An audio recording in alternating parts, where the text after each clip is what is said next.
वज़ीर दाखिला मोहम्मद महमूद अली ने अवाम से अपील की कि वो ईद की नमाज के मौके पर ईदगाहों और मसाजिद में समाजी फासले की बरकरारी और मास्क का लाजमी तौर पर इस्तेमाल करें, क्योंकि कोरोना वबा अभी मुकम्मल तौर पर खत्म नहीं हुई है। आज ईद उल जुहा के ताल्लुक से डीजी महेंद्र रेड्डी साहब कमिश्नर्स को बुलाया गया था। Hyderabad commissioner, Rachakonda commissioner, Cyberabad commissioner और डिस्ट्रिक्ट के भी ऑफिसर्स को बुलाया गया था।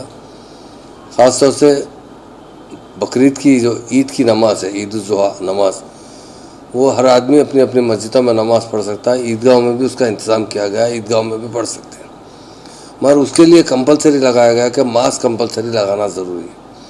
बग़ैर मास्क के कोई आदमी नमाज को नहीं जाना चाहिए, चूँकि कोरोना का मुकम्मल ख़ात्मा नहीं हुआ, अभी कोरोना है। आज कई लोग इस पर इफ़ेक्ट हो रहा है, कई लोगों को।